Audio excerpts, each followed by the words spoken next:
Augustin Matata Ponyo, vous venez d'assister à la première journée du conclave de l'opposition. Vous êtes parmi les têtes couronnées quand même de cette opposition dans le pays. Pourquoi avoir accepté cet appel et pourquoi avoir répondu présent à ces conclaves? Bon, c'est une évidence.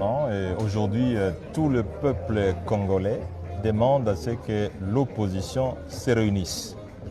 Tout le peuple congolais demande à ce que l'opposition s'exprime. Tout le peuple congolais demande à ce que ces revendications soient exprimées au travers une voix qui est celle du peuple. Et la voix du peuple, c'est la voix de l'opposition. Et donc, je ne peux que répondre positivement à l'appel de l'opposition pour former une force. Et je pense que vous l'avez suivi, et tout le monde est d'avis aujourd'hui que la voix de l'opposition, c'est celle qui va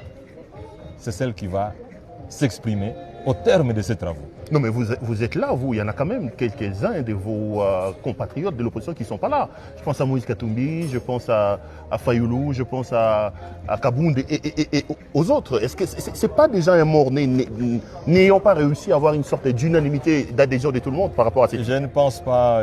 Je crois que même en pleine démocratie, il n'y a pas unanimité. L'unanimité n'existe pas. La démocratie, c'est la loi du grand nombre. Et le grand nombre est ici. Et donc, le peuple se retrouve au travers le grand nombre. C'est ça le principe de la démocratie.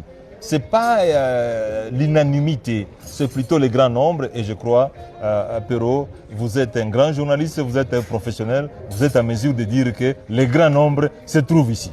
Augustin Matata, peut-être l'avant-dernière question, vraiment, ce n'est pas tous les jours qu'on vous a comme ça.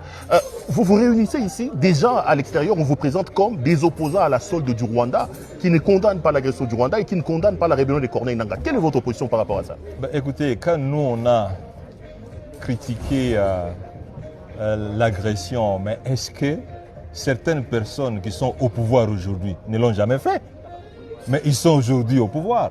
Mais je pense, Perrault, le problème le plus profond n'est pas celui de critiquer l'opposition ou de ne pas critiquer l'opposition. Le problème le plus important, c'est est-ce qu'on travaille pour le peuple congolais? Est-ce que les salaires sont payés? Est-ce que le transport est organisé? Aujourd'hui, on nous parle du taux de change. Mais est-ce que le taux de change est en faveur du peuple ou contre le peuple? Voilà les choses les plus importantes de la vie. Parce que les gens meurent aussi de la faim. Les gens meurent de la malaria.